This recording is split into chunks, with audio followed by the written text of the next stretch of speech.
Hello, welcome to Gods of Guitar, episode number 4, and today we're going to be looking at Stevie Ray Vaughan. Now, Stevie Ray Vaughan, SRV, as he's most widely known, is one of the most influential guitar players of the 1980s, especially the blues scene. By about the mid to late 70s, early 80s, really the blues were in an absolute, one of its lowest points ever in popularity, mainstream, stuff like metal, punk, hard rock, pop music were starting to really pass it by, and it really needed an influx of talent, and the guy that came in and really somebody to reinvent it and bring it to a national audience again, that would be Stevie Ray Vaughan.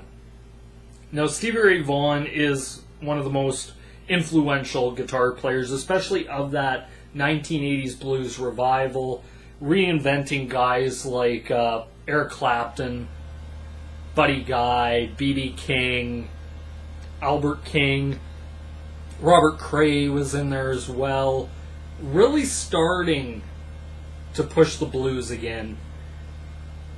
But let's get back more into Stevie Ray Vaughan. Stevie Ray Vaughan had really meandered a lot in the early 70s, pretty much throughout the 70s, in many bands like the Nightcrawlers, Cobra, a couple others here and there. And then he formed Double Trouble in 78 with Chris Layton and Tommy Shannon, who would later come in. They had another bass player, but Tommy Shannon said he jammed with the band and said, "That's where I belong." Pretty much as soon as he seen the band, heard what they were playing, "That's where I want to be." And later on, a few months later, Stevie's like, "You got the gig." Now, Stevie Ray Vaughan wasn't overnight a success. They were playing a lot of clubs in Austin, Texas, and pretty much throughout Texas and that. But it wasn't until, through a suggestion of somebody to the Montreux Jazz Festival for their blues night, that Stevie Ray Vaughan's band would be perfect. Now, to say they were welcomed with open arms, not really. At that festival, it's famous for the fact Stevie Ray Vaughan kept getting booed a lot through those first, I want to say the first song, maybe a couple songs, but by the end of the night, everybody, their boos changed to absolute cheers. Stevie Ray Vaughan's one of the most ferocious guitar players you'll ever see. Watch live videos of Stevie Ray Vaughan. I don't think I've ever seen a guy play the guitar with such ferocity as Stevie, where it's almost like they're just burning it down to the stage. The only thing I could really come close, and it's not really every song, it's just a song here and there. One would be Freebird by Skinner, if you ever seen him play it live. They're just playing with such ferocity that it comes across on stage, and I think that's why a lot of people love that song, especially live.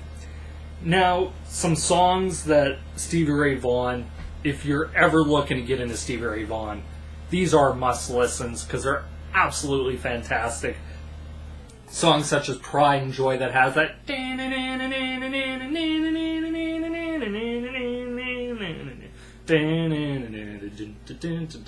just great stuff. It's a great song, and it's really one of those songs that wasn't necessarily 100% bluesy, but it also really had that feel where there's a commercialness to it. Well, you heard about love and giving sight to the blind. My baby loved me 'cause the sun did shine. Just great stuff. Then you get the slow blues versions of stuff like Texas Flood. You have the absolutely amazingly written song Lenny. Instrumental. In my opinion, one of the greatest instrumental songs ever written. Lenny is a fantastic song. If you're learning guitar, or ever want to learn guitar, I really highly suggest learning that song because it's fantastic. Another great song, Cold Shot. Great video to it too. I love the video to that song as well. Voodoo Child, Slight Return. Now this is something I have to say. It isn't Voodoo Chili or Child, it's Voodoo Child, Slight Return. So whenever you see that, that's a misprint. Because Voodoo Chili or Child is a slow blues Jimi Hendrix song. That isn't the same. It isn't that. It isn't that. It's actually a different song from Electric Ladyland. I'm not sure when the confusion happened that kind of got mixed in, but it did, and it's something that I've always wanted to say, no, it's not. Even his cover of Hendrix's Little Wing is absolutely amazing. If you're really into slow blues and songs that really slowly burn in intensity, Riviera Paradise is a fantastic song for you. And in my opinion, one of Stevie Ray Vaughan's greatest songs he ever written. Another great cover is Leave My Little Girl Alone, I believe Buddy Guy cover song. It's just fantastic. And also has some good acoustics like Life by the Drop. My goodness, I love that song. My heart is sinking and I don't want to stop. That's why they call it, baby, Life by the Drop. Just great stuff, and the rhythm to it is just catchy as shit. The Sky is Crying is an Albert King cover. Mary Had a Little Lamb and Love Struck Baby, also from his first album, Texas Flood. Stevie Ray Vaughan's first few albums are absolutely amazing. Like, this guy was spot on. And there's a lot of stuff going around. He says he called his guitar Lenny. Now, some say, well, his first wife's nickname was Lenny, but because they went through a divorce and he didn't really like her that much, said, no, it's always been my guitar.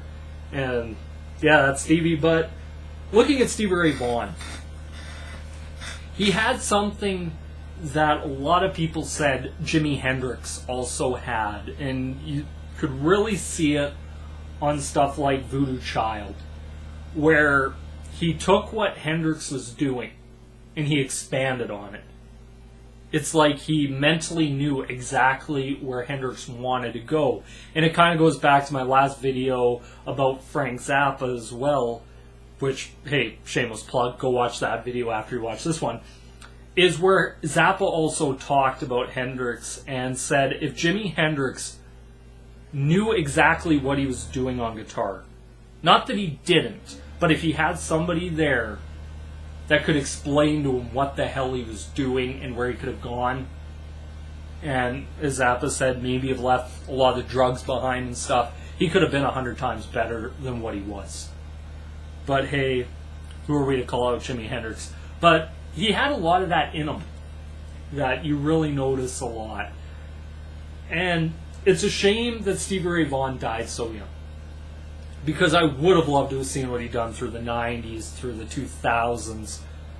Because, my God, Stevie Ray Vaughan is one of the greatest guitar players I've ever listened to.